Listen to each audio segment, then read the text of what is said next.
Welcome to Academic Vinragi. My name is Vinay. This is a video in which I am going to talk about paper 2 of UPSC paper UPSC CAPF जो कि भी कुछ दिनों में होगा। तो काफ़ी लोग थोड़े से कंफ्यूज हैं, कुछ लोग परेशान हैं, तो एक लास्ट मिनट टिप्स टाइप की चीज़ मेरी तरफ से। तो देखो, सबसे पहले है कि एक मॉक आपको घर पे प्रैक्टिस कर लेना चाहिए, जिससे कि आप ये देख पाएँ कि आपकी स्पीड ठीक है या नहीं। Are you able to complete the exam और not. In case you are not, then you have to increase your speed or decrease the length of the essays in such a manner कि complete भी हो जाए और pages भी cover हो जाए, इसका आपको आइडिया लग जाए। दूसरा यार देखो, एक चीज लिख लेता हूँ पहले। टोटल 6 ऐसे हैं जिसमें से आपको 4 लिखने हैं, ठीक है। अब देखो, राज की बात यह है कि पेपर 2 आपको कंप्लीट करके आना है। पेपर 2 कंप्लीट करना है और जितना ज़्यादा आप लिख सकते हैं उतना ज़्यादा लिखना है। एक कन्फ्यूजन ये आती है कि उसमें कहीं ना कहीं लिखा हुआ है नेगेटिव मार्किंग वाली चीज़ है कि there is a negative marking, लेकिन मैंने कभी भी यूपीएससी सीएपीएफ के एग्ज़ाम में नेगेटिव मार्किंग नहीं देखी है कि वर्ड लिमिट आपने क्रॉस कर दी। ये ज़रूर देखा है जितने मेरे साथ में थे या फिर और जितने लोगों से मैं मिला हूँ, जितना आप ज़्यादा लिख सकें उतना आप लिखो। अब देखो, 4 एसेज में जितने आपने बनाए होंगे एवर ग्रीन पॉइंट नोट्स कि आप उसमें डेटा डाल सकें, फैक्ट्स डाल सकें, तो 4 के 4 ऐसे में आपने डेटा डालना, फैक्ट्स डालना, कोड्स डालना, ये सारी चीज़ें पॉसिबल नहीं हो पाता। तो कोशिश ऐसा करते हैं हम कि 4 में ना सही, लेकिन 4 में से किसी एक ऐसे में अगर हम जो भी घर से प्रिपेयर करके गए हैं डेटा फैक्ट किसी एक ऐसे में यूज़ कर लें तो थोड़ा अच्छा लगता है कि हाँ ये वाला ऐसे अच्छा था। बाकी मेजॉरिटी ऑफ द केस में क्या होता है कि जो भी हमने डेटा वगैरह किया है बहुत सारे रैंडम, वो यूज़ नहीं हो पाते हैं। तो याद रखना, किसी एक में कोशिश करना कि कम से कम यूज़ कर लो। बाकी मोस्टली अगर ना हो पाए तो कोई ऐसी बात नहीं है कि यार बहुत ज़्यादा डेटा लिखना होता है, ऐसा कुछ नहीं है। तो पेपर 2 के एस्से के लिए आप परेशान ना हो, क्योंकि जो टॉपिक पढ़ के आपके पास थॉट आ रहा है असल में वही लिखना है। तो ऐसा मत सोचना कि बहुत ही एक्स्ट्रा ऑर्डिनरी एस्से लिखना है तभी मार्क्स मिलते हैं। ये सोचोगे तो हमेशा ऐसा लगेगा कि यार एस्से मेरा अच्छा नहीं था, क्या लिखना है, मेरे पास थॉट्स नहीं थे। तो whatever knowledge you have of paper 1 and you have practised some articles during past 6 months or 1 year, now you are capable enough to write the essay. So do not worry for the paper or the question number 1, that is essay.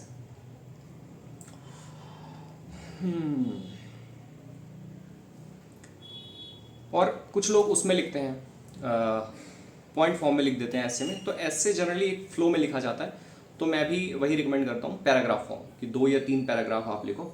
और गर्मी बहुत हो रही है।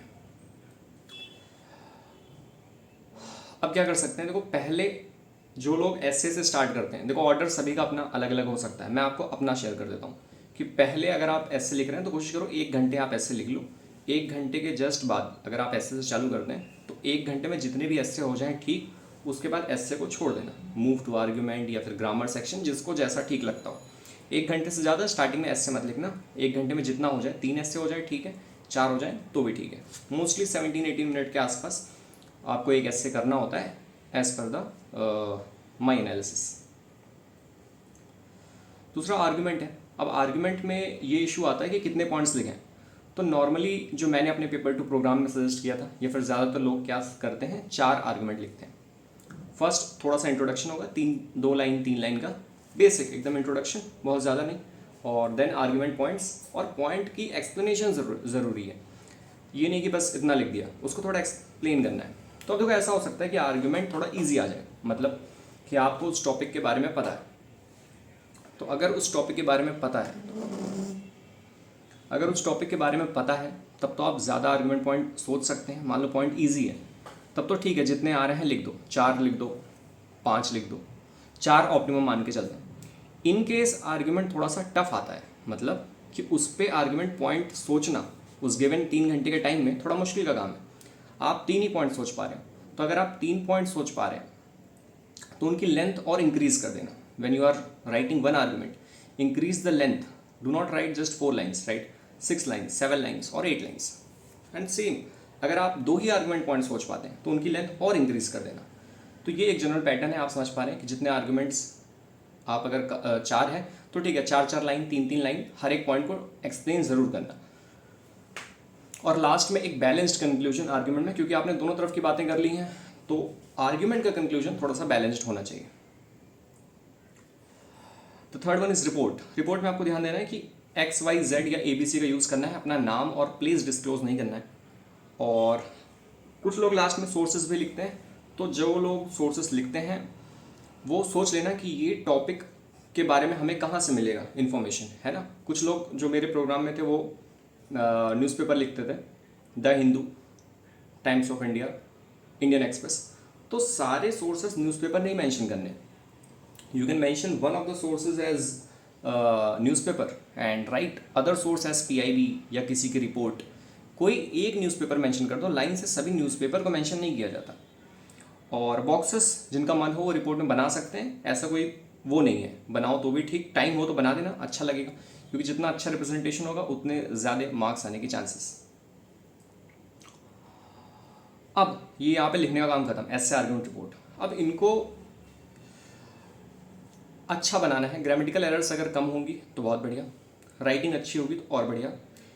हर page में 4-5 keyword आप underline कर देना स्केल से या पेन से, जिस जहाँ पे आप चाहते हो कि एग्जामिनर का आप ध्यान खींच सको, तो उससे रिप्रेजेंटेशन और अच्छा होता है और मार्क्स मिलेंगे। ये तो नॉर्मल बात है। देखो प्रेसी बहुत ही ईजी है। प्रेसी को पता नहीं क्यों लोगों ने टफ बनाया है यूट्यूब पे, लेकिन कोई भी रफ वर्क मत करना, क्योंकि जो बुकलेट होती है आपको उसमें भी एक प्रेसी का फॉर्मेट गिवन होता है कि in case you want to practise first on the rough then you can use that, then do it in the fair copy. तो कोई भी रफ में मत करना यार, इतना टाइम नहीं होता कि प्रेसी आप पहले करो।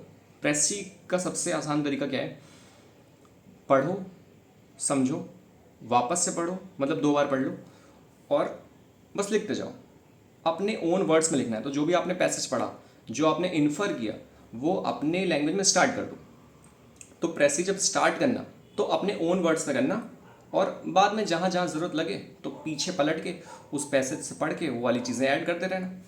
बाकी जो एग्जाम्पल वाली चीज़ें वो सीधा स्किप करते हैं। मान लो किसी में फ्रूट्स का जिक्र है और फ्रूट्स में उसने बताया कि इस गार्डन में फ्रूट है Apple, mango, banana, papaya and pineapple.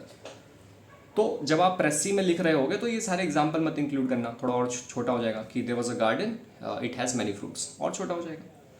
और स्टार्टिंग अपने ओन वर्ड्स में करना। बाकी अगर प्रेसी टफ आ जाए, क्योंकि किसी एक साल 22 में या 23 के अभी जब मैंने उसमें दिया था तो एक प्रेसी कोई टफ था, अगर प्रेसी डिफिकल्ट हो जाता है तो क्या करना है, ठीक है, अब आप जो आप मतलब लिखेंगे उसमें पैसेज का मैटर थोड़ा सा ज़्यादा हो जाएगा, क्योंकि कुछ चीज़ें समझ नहीं आई है तो आप एज इट इज़ डालने लगोगे, वो ठीक है, कैसे भी करके कंप्लीट कर देना। कब की बात कह रहा हूँ, अगर पैसेज समझ नहीं आ रहा, पैसेज थोड़ा सा टफ हो जा रहा है, तो ये बात है।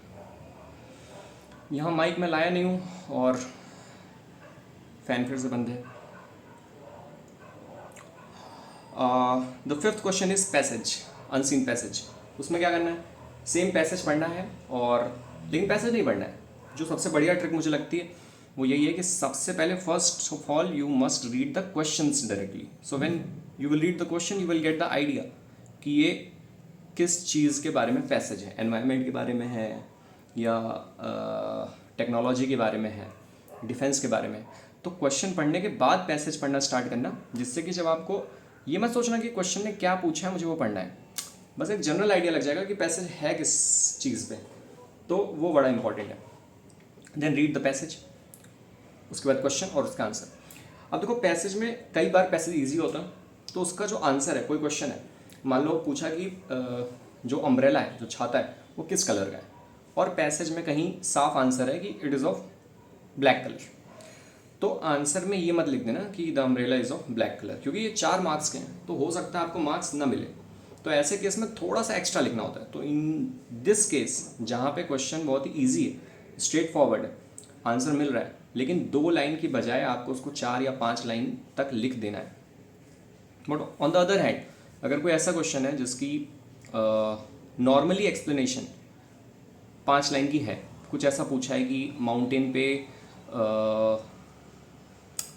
वहाँ पे उसको क्या क्या दिखा, और पैसेज में पूरा एक्सप्लेनेशन है कि वहाँ पे उसको कचरे दिखे, गैस सिलेंडर दिखा, और पहाड़ दिखे, लोग दिखे, बारिश दिखी, तारे दिखे, चांद दिखे, जो भी है बहुत सारे, अगर ये 4-5 लाइन में खुद ही आ जा रहा है तो इसको 5 लाइन से 10 लाइन करने की ज़रूरत नहीं है. Then write whatever the correct answer you feel as per the passage. ये सजेशन मैंने किस बात के लिए दिया था कि एक्सपैंड करना, जिनका आंसर बहुत ही जल्दी दिया जा सकता है, एक स्ट्रेट फॉरवर्ड है, तो उस केस में क्या करना है आपको, थोड़ा सा बढ़ा देना है, because it is of 4 marks. तो तकरीबन 4-5 लाइन लिख देना, वरना फिर कैसे देगा कोई नंबर यार, ट्रू फॉल्स तो है नहीं. And the last the question number 6 is grammar. Grammar में एक और डाउट आता है फ्रेजल वर्ब का. तो क्या हम इसे चेंज कर सकते हैं? पुट ऑफ है, कॉल्ड ऑन है, तो नहीं, मेरी समझ से नहीं. वो इस फ्रेज का एक मीनिंग होता है, तो हमें ऐसा सेंटेंस बनाना है कि इसकी मीनिंग क्लियर हो जाए. अब देखो इसमें थोड़ा रिस्क होता है, sorry, as a student point of view, from student point of view, थोड़ा सा रिस्क क्या लगता था कि यार अगर मैं थोड़ा लंबा सेंटेंस बनाऊं और कहीं वो गलत हो जाए, सारी मेहनत पे पानी फिर जाएगा. तो ऐसे केस में क्या करें? देखो इसमें बनाना ऐसा है कि उस फ्रेज की मीनिंग क्लियर हो जाए उस सेंटेंस को पढ़ते. जैसे याद करो कभी हमने इंग्लिश की नॉवल पढ़ी हो या न्यूज़पेपर पढ़ा हो, हमें बीच में एक ऐसा वर्ड आया जिसकी मीनिंग हमें नहीं पता, लेकिन हमने जब इस फुल स्टॉप से उस फुल स्टॉप तक उस सेंटेंस को पढ़ा, then automatically we get the context कि हाँ ये कहना क्या चाहता है. ऐसा सेंटेंस बनाना है. ये नहीं कि कुछ है डिज़ायर तो बता दिया ही डिज़ायर्ड. क्या डिज़ायर्ड? अगर तुमने ऐसे लिख दिया he desired a bike after getting good marks, है ना, ही डिज़ायर्ड अ बाइक, अच्छा चलो ठीक है, he desired a bike after getting good marks, ये जो भी है, तो पूरी बात समझ आ जानी चाहिए कि अच्छा इसका मतलब ये होता है. तो जैसे ये होता है पुट ऑफ, तो पुट ऑफ का मतलब होता है पोस्टपोन. तो पूरा सेंटेंस क्या बनेगा कि क्लियर हो जाए मीनिंग कि the meeting was put off due to heavy rains. तो अब जो मीनिंग है वो क्लियर हो जा रही है, भले ही मुझे पुट ऑफ का एग्जैक्ट मीनिंग नहीं पता था, लेकिन ये बात समझ आ गई कि the meeting was called off. ये अगर कॉल्ड ऑफ कीवर्ड है, due to this issues, due to internet issue, तो समझ आ रहा है कि हाँ कॉल्ड ऑफ का मतलब है कि कैंसिल हो गया. तो ऐसा सेंटेंस बनाना है कि मीनिंग क्लियर हो जाए. बाकी अगर किसी फ्रेजल वर्ब की हमें मीनिंग नहीं पता है तो क्या करना है ऐसे केस में? ऐसे केस में यार क्या कर सकते हो, लास्ट में कुछ भी मीनिंग एज्यूम कर लेना और फिर उसमें सेंटेंस बना देना छोटा सा प्यारा सा, कि अगर सही हो जाए तो ठीक है, नहीं तो क्या कर सकते हैं.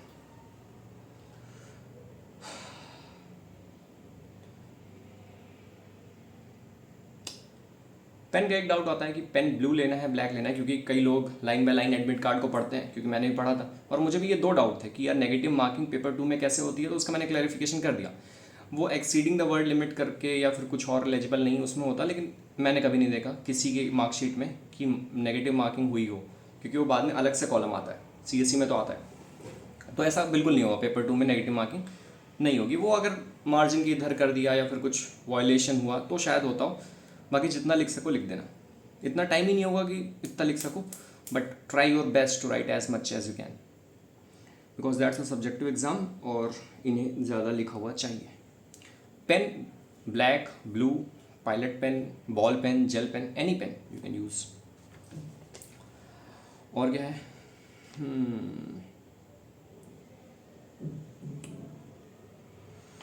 ऐसे की लेंथ अगर मैं सजेस्ट करूं तो 2 से 2.5 पेज ज़रूर लिख देना. 2 पेज वो लोग लिखना जिनका पेपर लगता है कि यार मेरा छूट जाएगा, और बाकी जिन्हें लगता है कि नहीं स्पीड उनकी अच्छी हो 2.5 पेज, जिनके पास बहुत ही बढ़िया स्पीड भी है, सोच भी जल्दी जल्दी पा रहे हो 2.5 page.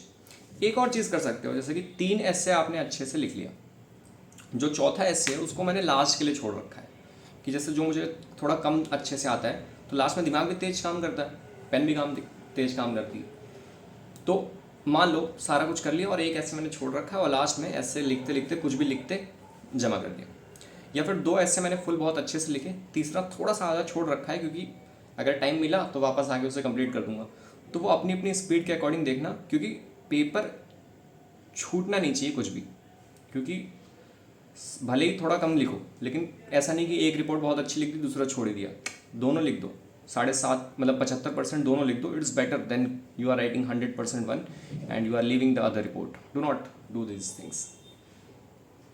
So that was my suggestions. एक और डाउट आ रहा होगा कि यार ये थोड़ा सा डर लग रहा है कि जो हमने पढ़ा है वो आएगा भी या नहीं, थोड़ा सा डाउट सा, या इन लास्ट डेज में क्या करें। तो ठीक है यार, थोड़ा सा फ्रस्ट्रेशन, थोड़ा सा कन्फ्यूजन और थोड़ा सा टेंस ये आप फील करेंगे, ये लाजमी है, हर एग्ज़ाम के पहले होता था, हर किसी को होता है। तो इसको लेके परेशान मत होना है, बोलना कि हाँ ठीक है, if you are not feeling frustrated, if you are not feeling confused, if you are not tensed right now, have you prepare properly, because जिसने प्रॉपरली प्रिपेयर किया होगा वही ऐसी फीलिंग में आता है, क्योंकि उसके लिए इम्पॉर्टेंट है और ये फीलिंग आती है, सभी को आती है। तो ये मेरी तरफ से सजेशन था, और बाकी ऑर्डर आप अपने हिसाब से देख लो। कुछ लोग ग्रामर से चालू करते हैं, जिसको जैसा ठीक लगे। ग्रामर में और क्या बताने लायक है, ये हो गया, पैसेज प्रेसी हो गया, सब कुछ हो ही गया मेरी तरफ से। बाकी पेपर 1 का मैं कोशिश करूँगा एक वीडियो पेपर 1 के लिए भी कोई लास्ट मिनट टिप्स टाइप की लाऊं। और बाकी